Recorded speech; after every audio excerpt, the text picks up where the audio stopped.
win. You weren't supposed to be here as of like a few weeks ago, right? So to have all this happen, to go through the process and then win, like how does it feel right now? Yeah, it's awesome. Like I stay ready for a reason. To take opportunities like this. Yeah, I don't know, just number 10 guy. Like that's what I want. I want to find out who the best in the world is, and I think it's me. So yeah, anytime. How did the fight play out relative to your expectations? I thought I was going to be able to, like, checking the calf kick, I thought wasn't going to be a problem. Like, I'm practicing that a lot in training, and the overhand, I thought I was going to be able to counter better.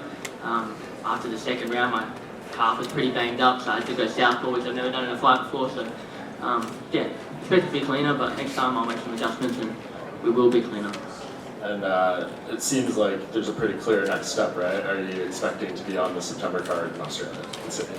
Yeah, for sure. Like, I think it's like 10, 12 weeks away or something like that. It's like a perfect turnaround. So fight in front of my home country and get all the people from my gym and all the people that I know, that I'm friends with and family with, like come over and support me. It's gonna be great.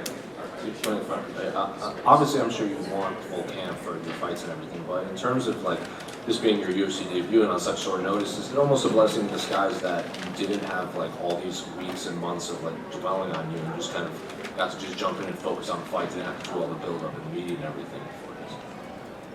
No, you know, I couldn't care either way. Like, I'm not going to get swept up in, oh crap, this is like the UFC, I'm doing all this media, all that sort of stuff. Like, it's cool, it's a bit weird, but yeah, at the end of the day, it doesn't matter what the circumstances are. I train to fight people, so I'm going to be able to do that, whether it's, yeah, jet lag, no sleep, whatever the hell is going on in my life, I'm going to be able to fight somebody, so, yeah.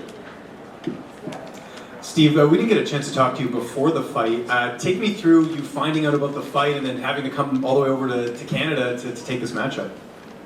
Yeah, basically I got a call. I found out that Clayton Carpenter was injured, and then it's like straight away after, before I had any time to process it, it was like, oh, by the way, we've got David Dvořák on June 10th. I was like, oh, okay. I don't know who that is, but I'll look him up, and found out he was, yeah, number 10 ranked. So I called Dave. And they basically had the same reaction I had, which is like, let's go, let's take out, shock the world.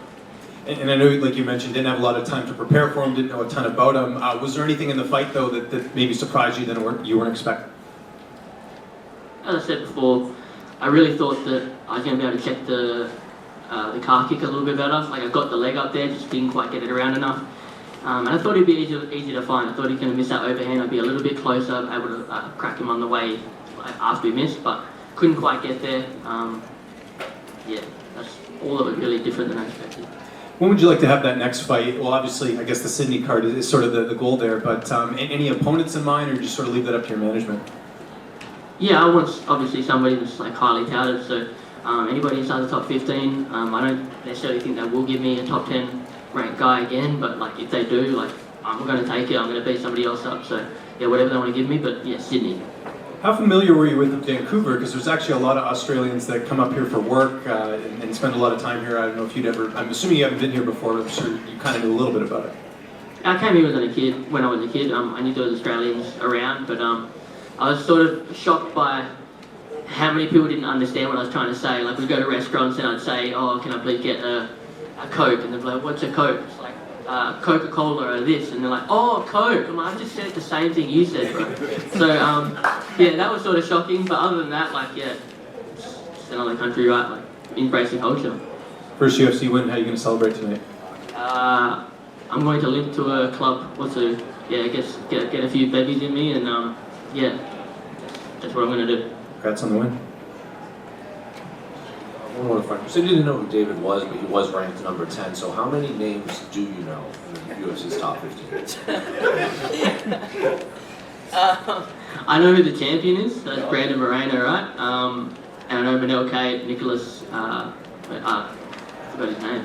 Mateus Nicolau. I know like some of the better guys, but yeah, I'd seen David Dvořák fight. I just didn't realise that's who it was. I didn't recognise his name off the bat. But I've watched pretty closely with some of the top guys. So do you not watch MMA? Like we've talked to a lot of fighters that just when they're not fighting, they don't want to watch it. No, I watch it every week. Like I'm like a nerd when it comes to that sort of stuff. I'm studying tape, all that sort of thing. So I'm definitely watching it, but I'm pretty bad with names as it is. So I barely remember my dad's name. Just to build on that, you know, when you were coming up, like who are the fighters who got you into the sport then? The first one that comes to mind was Brock Lesnar. I watched WWE at the time, and he came in, and there's all this hype around him coming in. So he was number one. Jose Aldo, George St. Pierre, Matt Hughes. Like that was some of my big influences for sure. Steve, has it sunk in for you yet what you've achieved tonight, really coming in, beating top 10 level opposition and on your UFC debut in front of a big arena? It's a pretty impressive feat that you've just achieved. Not really, it just feels like I fought another guy.